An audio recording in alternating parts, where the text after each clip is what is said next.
Salut à tous, c'est votre pharmacien, le docteur Eyeteo Miguel, et dans cette vidéo, nous allons parler du cancer le plus meurtrier, le cancer qui cause le plus grand nombre de morts dans le monde. Il faut savoir que parmi les maladies qui causent le plus de décès, nous avons en numéro 1 les maladies cardiovasculaires qui causent en moyenne chaque année près de 18 à 20 millions de décès dans le monde. Et j'ai déjà fait une série de plusieurs vidéos où je parle de comment prévenir les maladies cardiovasculaires, comment éviter ou comment gérer les maladies cardiovasculaires telles que l'hypertension artérielle ou l'AVC. Donc, je vous invite à les regarder. Bien, en deuxième position, nous avons les cancers, tout type de cancer, puisqu'il existe à peu près 200 types de cancers ou plus. Et les cancers, dans leur ensemble, causent environ 10 millions de décès chaque année. C'était encore le cas notamment en 2020 selon les derniers chiffres de l'OMS. Et donc, les cancers causent la mort d'une personne sur 6. Donc, un décès sur 6 dans le monde est causé par les cancers.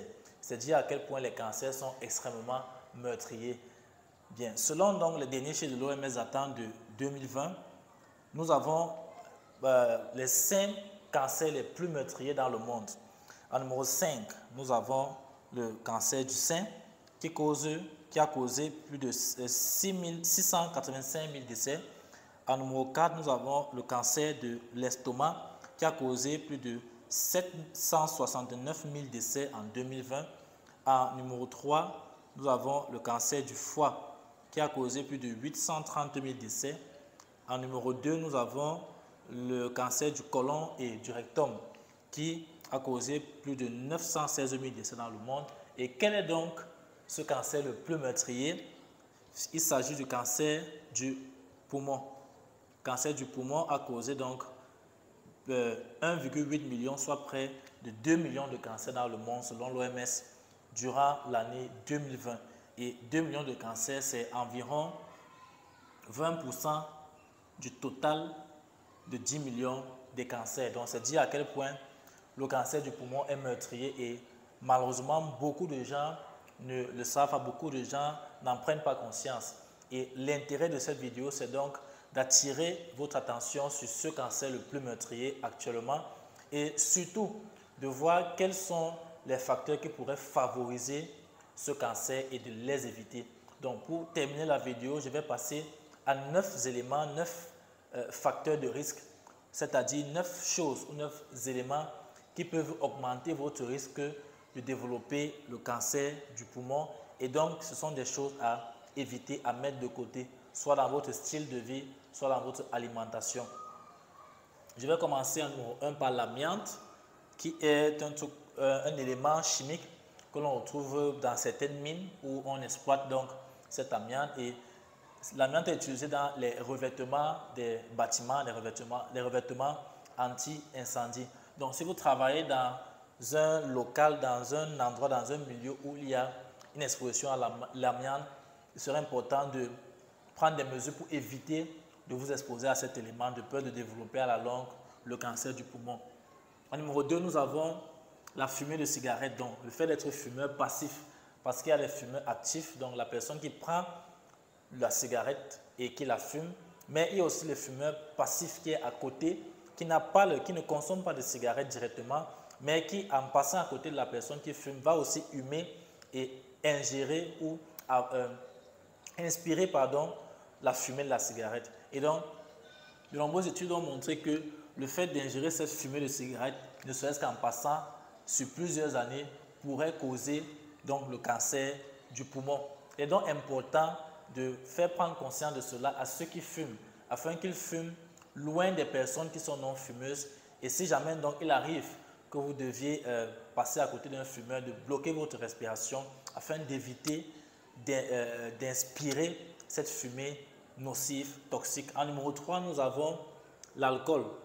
L'alcool est impliqué dans un grand nombre de pathologies, dans plusieurs types de cancers, notamment le cancer du poumon, le cancer du foie, le cancer de l'estomac et dans plusieurs autres pathologies telles que les maladies cardiovasculaires. Donc, il est important de réduire votre consommation d'alcool et si possible de retirer l'alcool complètement de votre alimentation.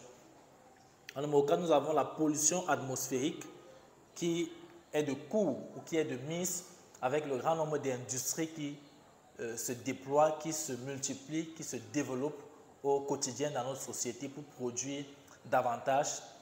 Et donc, il est important d'éviter cette pollution atmosphérique. En numéro 5, nous avons une alimentation déséquilibrée, notamment une alimentation qui est très riche en sucre. Nous savons tous que l'excès de sucre, la consommation excessive de sucre est dangereuse pour la santé parce que non seulement elle peut à la longue occasionner le cancer du poumon, mais elle peut aussi développer le diabète, la résistance à l'insuline, l'hypertension artérielle, l'accident vasculaire cérébral et bien d'autres problèmes de santé. Donc, il faut veiller à avoir une alimentation équilibrée pour pouvoir donc diminuer votre chance de développer le cancer du poumon et les autres types de cancers. Évitez de manger trop gras, trop sucré et trop salé. Privilégiez les fruits, les légumes et l'eau.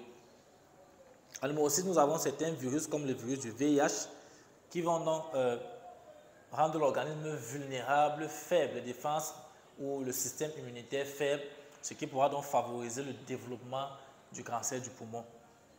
En numéro 7, nous avons la radiothérapie, donc les rayonnements ionisants utilisés lors de la radiothérapie, qui est utilisé justement pour le traitement du cancer, de certains types de cancers en fonction de la localisation ou en fonction de la grosseur, de la taille et de certains autres paramètres du cancer. Il faut savoir que cette radiothérapie peut aussi, si elle est mal faite, peut aussi être à l'origine de cancer du poumon. Donc, il n'est pas question pour vous d'avoir peur de subir une radiothérapie, mais d'en parler à votre radiothérapeute, au médecin qui vous soigne et d'en discuter avec lui et ensemble d'établir la nécessité pour vous de subir la radiothérapie.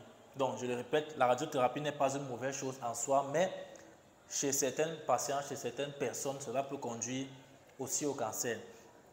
Et ce qui va avec la radiothérapie, c'est le radon qui est un élément ou un gaz radioactif, donc qui a aussi des propriétés comme les rayonnements ionisants utilisés lors de la radiothérapie, qui est un gaz incolore et inodore, donc qui ressort souvent des sols lors de l'exploitation de certains sols. Donc si vous travaillez sur certains chantiers où vous pourrez être exposé à cet élément radioactif, il est important de le signaler à ceux pour qui vous travaillez. Il est important de prendre des mesures pour éviter de vous faire exposer ou de vous exposer à cet élément radioactif dangereux. Et enfin, nous avons les antécédents familiaux. Vous devez rechercher dans votre famille, est-ce qu'il y a certains membres de vos familles, de vos proches, certains de vos proches qui ont contracté le cancer, qui sont morts de cancer, qui ont eu le cancer, parce que le fait d'avoir des membres de famille qui ont eu le cancer augmente votre chance de développer le cancer. Donc voilà quelques éléments à éviter ou des mesures à prendre pour pouvoir prévenir le cancer le plus meurtrier qui est le cancer du poumon. J'espère que cette vidéo vous aura été utile et si c'est le cas, je vous invite à regarder les autres vidéos que j'ai faites déjà sur le cancer, sur comment éviter le cancer, sur l'origine du cancer, sur la contagion, la contamination, est-ce que le cancer peut être transmis d'une personne à une autre. Et je vous donne rendez-vous dans une prochaine vidéo. N'oubliez pas de vous abonner si vous avez trouvé cette vidéo intéressante, de liker et de partager.